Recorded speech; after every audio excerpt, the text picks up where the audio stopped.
2월 12일 주일 예배를 시작하도록 하겠습니다. 오늘 하나님께서 우리에게 주신 말씀은 마가복음 9장 23절의 말씀입니다. 너무나 좋은 말씀이고 너무나 신나는 말씀.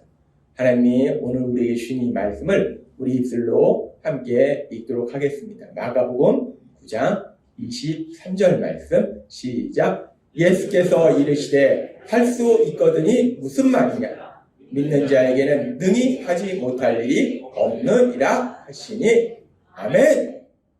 오늘도 우리를 사랑하셔서 우리에게 말씀하신 하나님, 그 하나님이 우리에게 말씀 주실 때 예배 시간마다 우리 입술을 통해서 선포하게 하신 말씀 빌립보서 4장 13절 말씀 힘차게 선포하는 시간 갖도록 하겠습니다. 빌립보서 4장 13절 말씀. 내게 능력 주시는 나의 주님 안에서 내가 모든 것을 할 수 있느니라.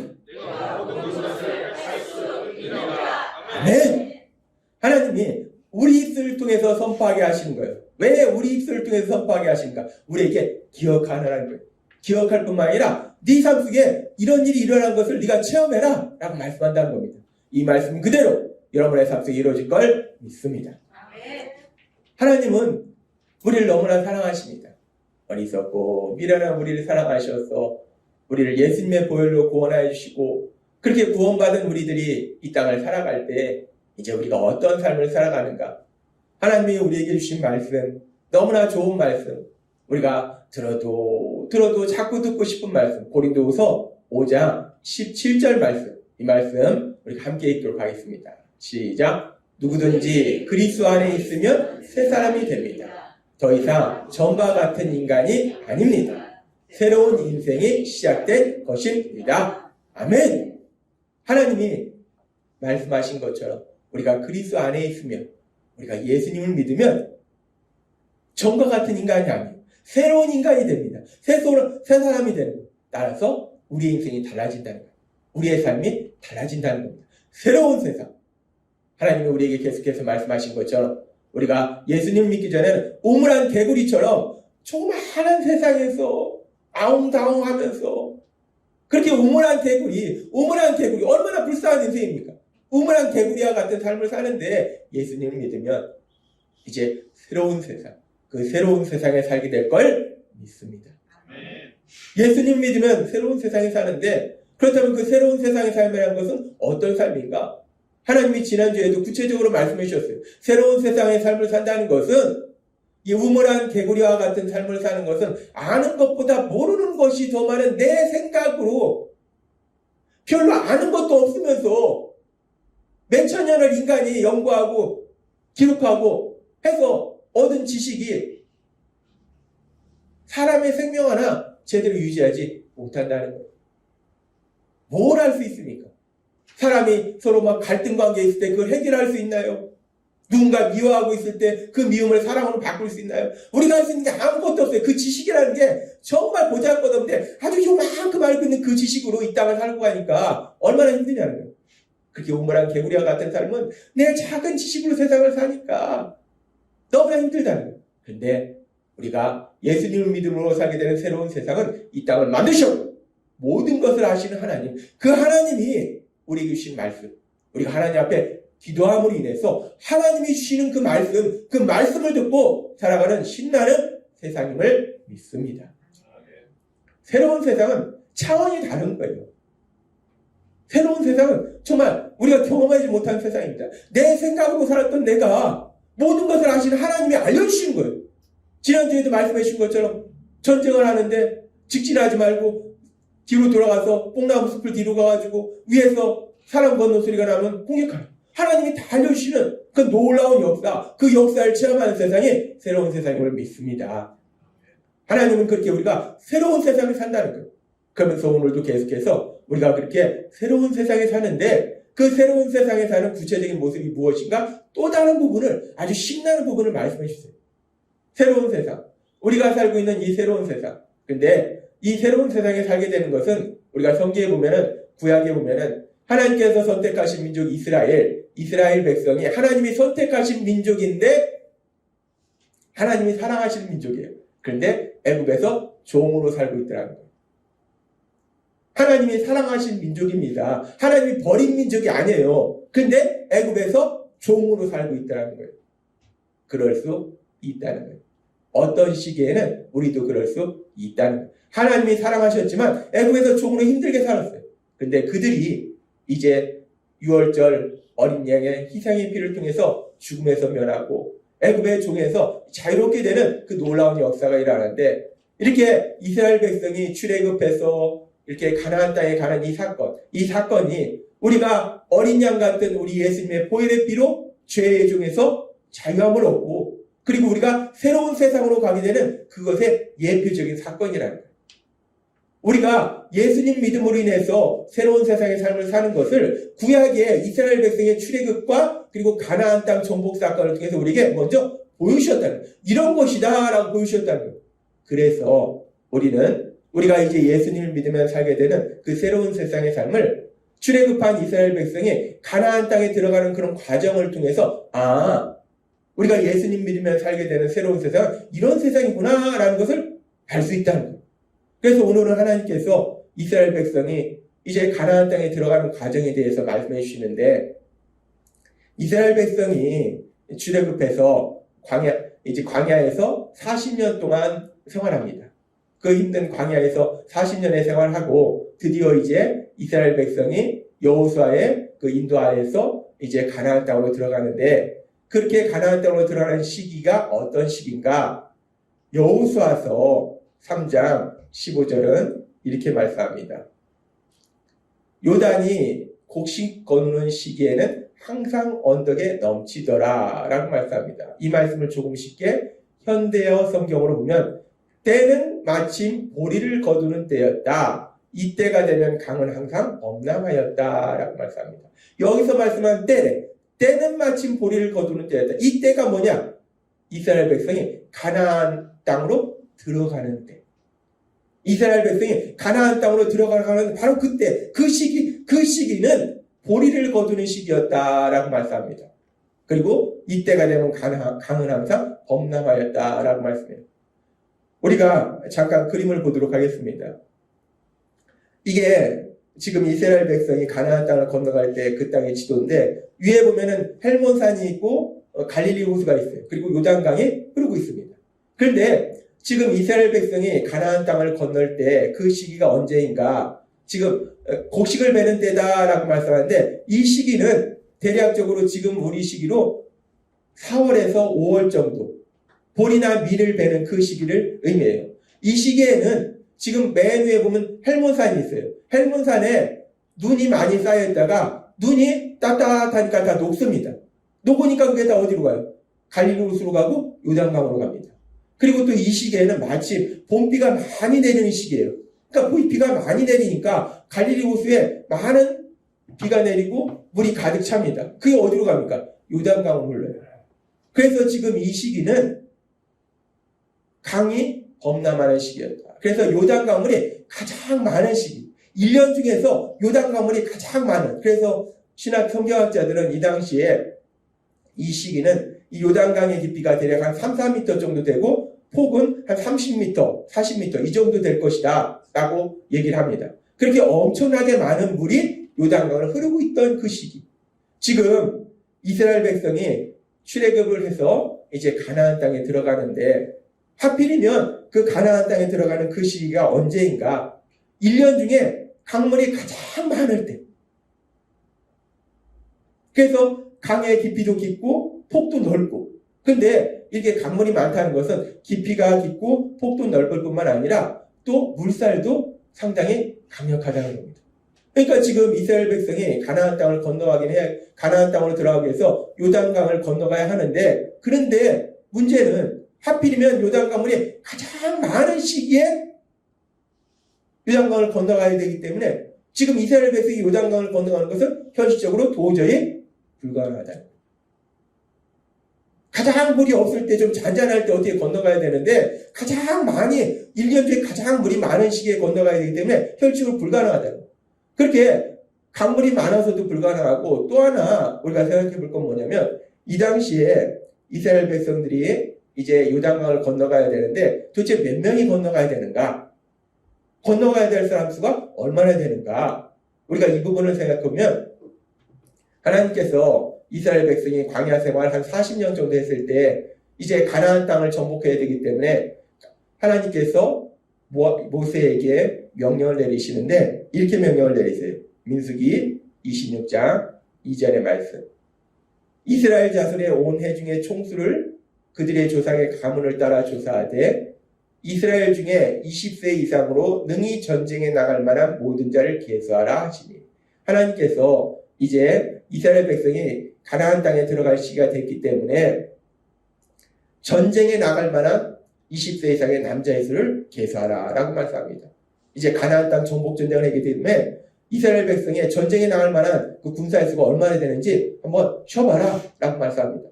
그래서 모세가 그 명령에 따라서 세봤더니 민수기 26장 51절은 이렇게 말씀합니다. 이스라엘 자손에 계수된 자가 60만 1730명이었더라 라고 말씀합니다. 그러니까 그 당시에 이스라엘 백성의 20세 이상 남자로서 전쟁을 치를 수 있는 만한 그런 사람의 수가 대략 60만 명이라는 거예요. 이 수는 20세 이상 남자로서 전쟁에 나갈 만한 군사로 가서 할 수 있는 만한 그런 사람의 숫자예요. 따라서 그 당시 이스라엘 백성 전체의 숫자는 어린애도 있을 것이고 여자들도 있을 것이고 연세 드신 분도 있을 것이고 그래서 대략적으로 한 200만 정도 될 것이다 라고 추정합니다. 그런데 지금 이스라엘 백성이 요단강을 건너가야 되는데 몇 명이 건너가야 되는가? 대략 어린아이들 포함해서 200만 명 정도가 요단강을 건너가야 된다. 200만 명. 이렇게 엄청난 사람이 요단강을 건너가야 돼요. 근데 지금 요단강은 1년 중에서 물이 가장 많은 시기예요. 물이 범람하는 시기예요. 그러면 이 많은 인원이 요단강을 건너가기 위해서 그럼 배를 만들어서 요단강을 건너가는가? 이 타이타닉이라는 영화가 있었습니다. 그 당시에 가장 큰 배였다고 하는데 이 타이타닉에 사람이 2200명 정도 탔다고 합니다. 그리고 이제 기술이 발달해서 최근에 나온 크루즈선 중에서 심포니호라고 이게 가장 큰 크루즈선인데 이 배에 지금 한 8,800명, 9,000명 정도 탄다고 하더라고요. 지금 기술로 만들어서. 그러니까 지금 기술로 아무리 많은 사람이 타는 배를 만들어도 10,000명을 못 태운다는 거예요. 근데 지금 이 1,400년 전에, 1,400년이 아니죠. 3,400년 전에, 3,400년 전 기술로 200만 명을 태울 만한 배를 만들려면 도대체 얼마나 많은 배를 만들어야 될까? 상상이 안 갑니다. 그럼 배를 만들지 말고 배 만들기는 힘드니까 다리를 놓자. 이 요단강에 다리를 놓는다 치면은 그 당시 기술로 이 다리를 놓는데 얼마나 많은 시간이 걸릴 것이며 그리고 또 다리는 놓을 수 있겠습니까? 그 기술로. 그러니까 우리가 인간적인 머리로 지금 요단강의 물이 가장 많은 시기에 200만 명이나 되는 어린아이까지 포함해서 이 많은 사람이 요단강을 건너간다. 이거는 이렇게 생각해보고 저렇게 생각해보고 아무리 생각을 해봐도 우리 머리로 아무리 생각해봐도 답이 안 나옵니다. 불가능하다는 얘기예요. 도저히 할 수 없다는 겁니다. 지금 이 많은 인원이 요단강물이 가장 많은 그 시기에 요단강을 건너가는 건 불가능한 일이야. 그렇게 이 많은 인원이 요단강을 건너가는 것은 불가능한데 분명히 누가 생각해도 불가능한 일인데 그런데 성경에 보면은 아주 놀라운 역사가 일어납니다. 아주 신비로운 역사가 일어나요. 그 역사에 대해서 우리가 성경을 살펴보면 여호수아서 3장 15절은 이렇게 말씀합니다. 요단이 곡식 거두는 시기에는 항상 언덕에 넘치더라. 궤를 맨 자들이 요단에 이르며 궤를 맨 제사장들의 발이 물가에 잠기자라고 말씀합니다. 이 이스라엘 백성의 선두에 여호와의 언약궤를 맨 제사장들이 앞에 갑니다. 그래서 그 여호와의 언약궤를 맨 제사장들의 발이 요단강물에 담깁니다. 그래서 그 제사장들의 발이 요단강물에 잠기니까 어떤 역사가 일어나는가? 성경은 계속해서 이렇게 말씀합니다. 곧 위에서부터 흘러내리던 물이 그쳐서 사르단에 가까운 매우 멀리 있는 아담 성읍 변두리에 일어나 한 곳에 쌓이고라고 말씀합니다. 지금 요단강의 깊이가 3, 4m, 폭이 30m 정도 되는 그런 요단강인데 그 요단강에 여호와의 언약궤를 맨 제사장들이 발을 담궈요. 발을 담그니까 어떤 역사가 일어나냐면 그 지금 헬몬산으로 해서 갈릴리로서부터 앞에서부터 흘러오던 상류로부터 흘러오던 그 물이 특정한 지점에서 지금 아담 성읍 변두리에서 저 지점에서 물이 멈추는 거예요. 그리고 어떤 현상이 일어나는가?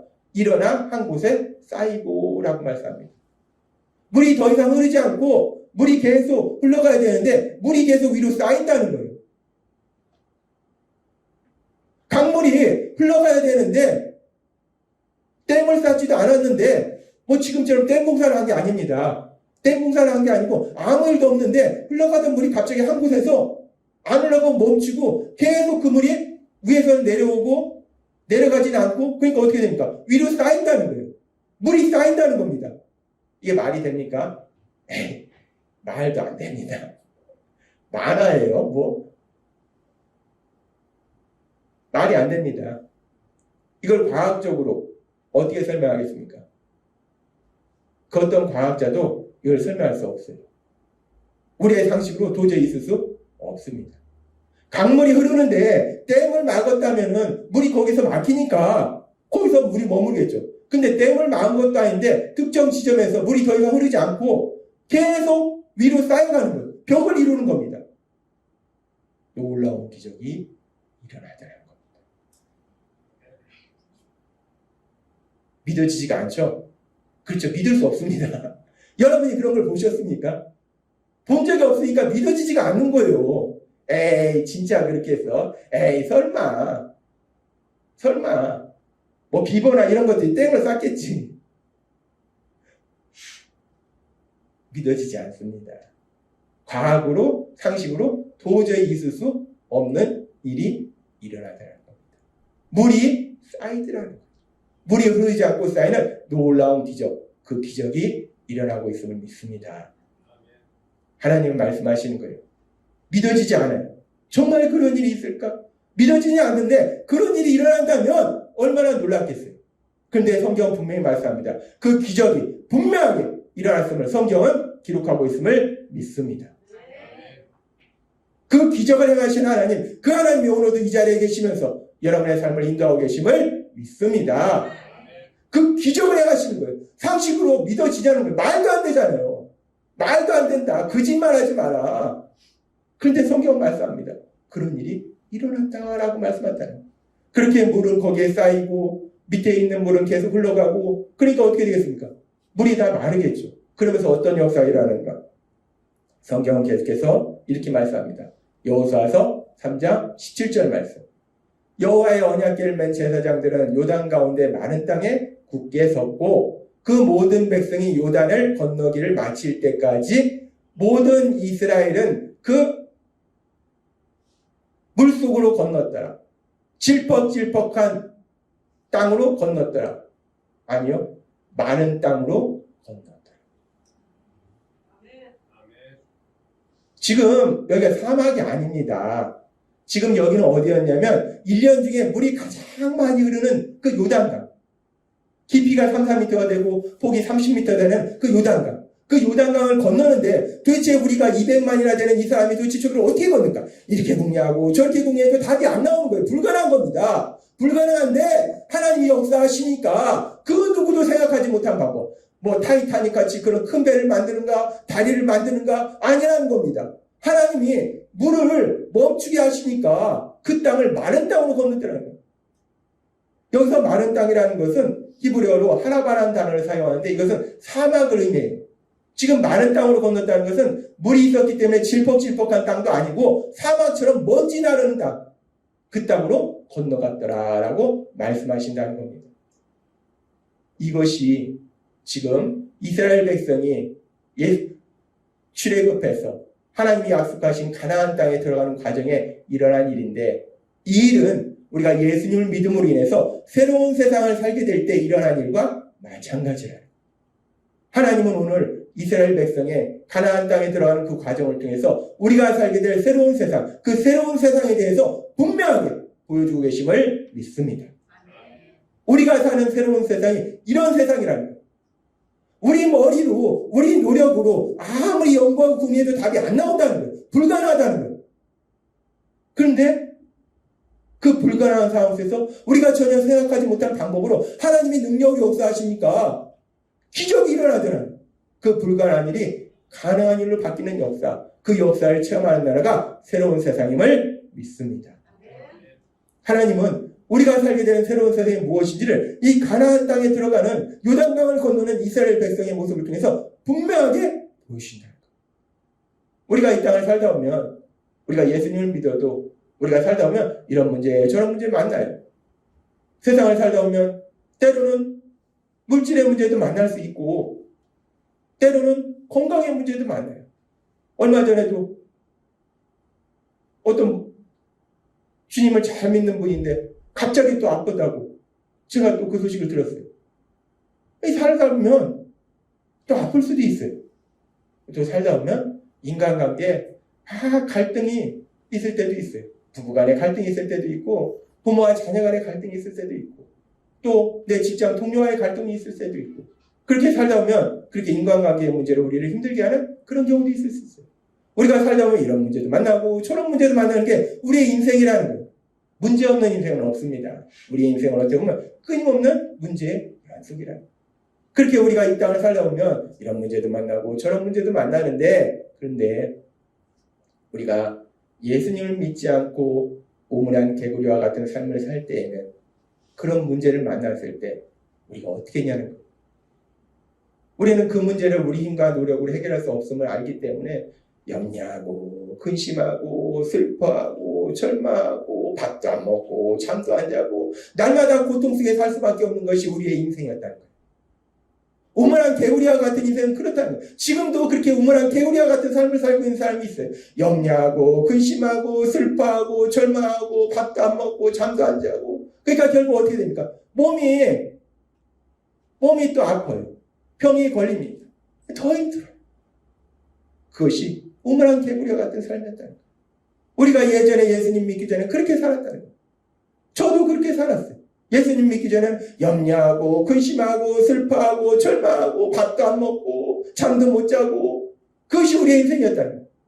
그런데 우리가 이제 예수님을 믿으면 고린도후서의 말씀처럼 우리는 이제 새로운 세상의 삶을 살게 되기 때문에 우리가 더 이상 그렇게 염려 근심하고 절망하는 것이 아니라 요단강을 건너는 이스라엘 백성의 이 모습처럼 우리 힘으로 도저히 할 수 없는 그 어떤 일들도 하나님이 능력으로 역사하실 때 그 불가능한 일이 가능한 일로 바뀌는 놀라운 역사, 그 기적을 체험하게 될 걸 믿습니다. 하나님이 우리에게 주신 새로운 세상이 이런 세상이라는 거예요. 하나님은 분명히 이 세상을 여러분에게 주셨음을 믿습니다. 우리가 예수님 믿어도 예수님 믿는다고 지구 밖으로 떠나는 게 아닙니다. 우리는 여전히 이 지구에서 살고 있고 여전히 대한민국에 살고 있다는 거예요. 이 대한민국에도 예수님 믿는 사람과 예수님 안 믿는 사람이 함께 살아간다는 거예요. 제가 살고 있는 아파트 단지에도 제 옆집은 예수님 안 믿는 사람이고 이쪽 사람도 예수님 안 믿는 사람이고 그렇게 같이 살아간다는 거예요. 우리가 직장 생활할 때도 예수님 믿는 사람과 안 믿는 사람이 함께 살아간다는 거예요. 똑같은 공간에서 똑같은 시간에 살아가지만 우리는 전혀 다른 세상에 살고 있음을 믿습니다. 예수님 믿는 사람은 전혀 다른 새로운 세상에 살게 된다.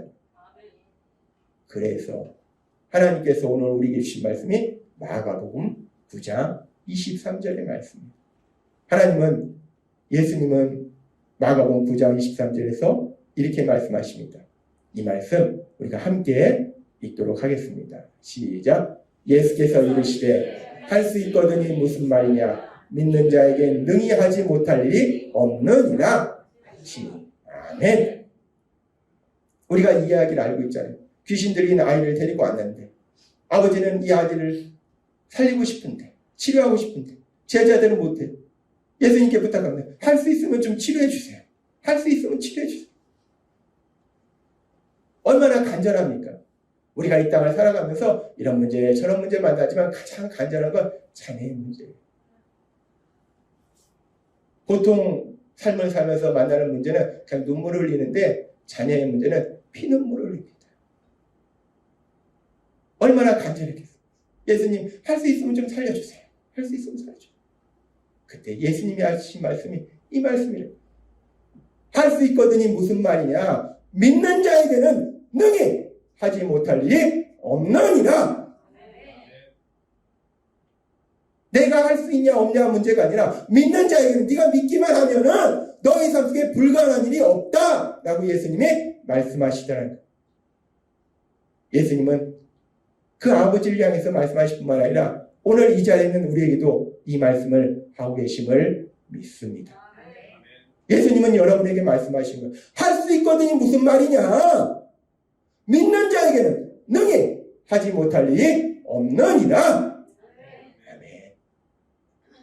우리가 예수님을 믿으면, 예수님을 구주와 주님으로 믿으면 우리에게 불가능한 일이 없음을 믿습니다.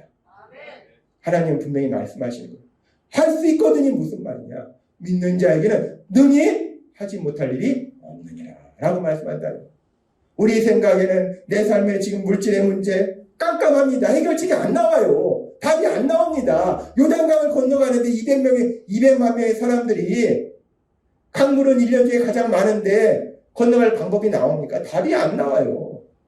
내 인생의 물질의 문제 답이 안 나옵니다. 이쪽으로 봐도 답이 안 나옵니다. 그러나 하나님이 역사하시면 할 수 있거든요. 무슨 말이냐.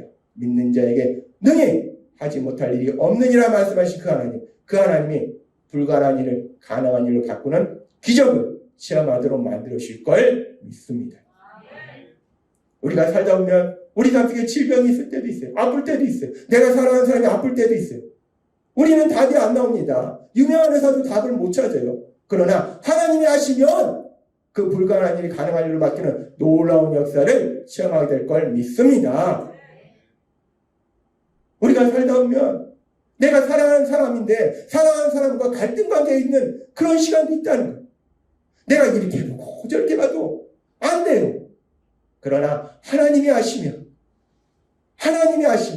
그 불가능한 일이 가능한 일로 바뀌는 놀라운 기적이 일어나야 될 걸 믿습니다. 하나님은 오늘 우리에게 분명하게 말씀하는 거예요. 우리가 살고 있는 새로운 세상, 그냥 내가 예수님 믿어서 주일에 가서 예배 드리고 그리고 말씀 읽고 나 예수님 믿어. 물론 그 예수님 믿는 삶이 맞는데 그 정도가 아니라는 겁니다. 우리가 예수님 믿고 새로운 세상을 살 때 하나님이 기적을 행하셔서 야 이만큼은 구원받은 사람, 이만큼은 구원 못 받은 사람 내가 갈렸어? 말씀으로 갈른 게 아닙니다. 우리가 구원받은 것이 하나님이 기적을 행하셔서 그냥 능력으로 이만큼 구원받은 사람, 이만큼 구원 못 받은 사람이 한 거 아니에요. 우리가 예수님 믿고 새로운 세상 살게 된다는 것은 독생자 예수님 십자가에서 죽으심으로 우리가 받아야 될 죄와 형벌을 모두 대신 받으셔서 그 예수님이 받으셔서 우리가 새로운 세상을 살게 되었음을 믿습니다. 하나님이 우리에게 새로운 세상 살게 할 때 그냥 대충 해서 살게 한 게 아니라 독생자 예수님을 십자가 중심에 내어주셨다는 거예요. 이루 말할 수 없는 희생을 치르셨다는 거예요. 독생자 예수님 십자가 중심에 내어주신 만큼 그렇게 큰 희생을 치르신 하나님이 그렇게 해서 우리를 새로운 세상에 살게 하셨는데 우리가 살게 되는 새로운 세상이 시시한 세상이 아니라 하나님 오늘 우리에게 분명하게 말씀한다는 거예요. 우리가 죄를 지은 내가 받아야 될 그 형벌을 대신 받으시고 십자가에 돌아가신 그 예수님을 구주와 주님으로 믿습니다. 하나님 아버지 제가 죄인입니다. 제 생각대로 제 욕심대로 살던 죄인입니다. 우리가 우리의 죄를 인정하고 그 죄를 회개하고 예수님을 구주와 주님으로 믿으면 오늘 우리에게 말씀하신 것처럼 이 놀라운 세상, 이 새로운 세상이 여러분의 세상이 될 걸 믿습니다. 그리고 이 자리에 계신 여러분들은 이미 예수님을 믿음으로 그 새로운 세상에 살고 있음을 믿습니다. 우리가 예수님 믿고 이 땅을 살아간다는 건 지식의 문제가 아닙니다. 감정의 문제가 아니에요. 삶의 문제입니다. 내 삶 속에 살아계신 하나님, 그 하나님의 능력을 체험하는 것, 그것이 바로 예수님을 믿는 삶이요 새로운 세상의 삶임을 믿습니다. 오늘 주신 말씀처럼 예수님을 믿음으로 인해서 하나님의 도우심으로 하나님이 행하신 그 놀라운 기적을 체험하시는 새로운 세상의 삶을 사시는 여러분이 되시길 주님의 이름으로 축원합니다. 기도하겠습니다. 하나님 아버지 감사합니다. 오늘도 주신 말씀처럼 우리가 예수님을 믿음으로 살게 되는 새로운 세상은 지식의 문제가 아니오, 감정의 문제가 아니오, 살아계신 하나님, 그 하나님의 능력으로 역사하시는 그 기적을 체험하는 세상임을 믿습니다. 오늘 주신 말씀처럼 할 수 있거든이 무슨 말이냐, 믿는 자에게는 능히 하지 못할 일이 없느니라는 그 말씀처럼 우리가 예수님을 믿음으로 인해서 우리 삶 속에 역사하시는 하나님의 능력으로 인해서 불가능한 일이 가능한 일로 바뀌는 그 놀라운 기적을 체험하는 저희 모두가 될 수 있도록 은혜 베풀어 주옵소서. 예수님의 이름으로 감사하며 기도드리옵나이다. 아멘.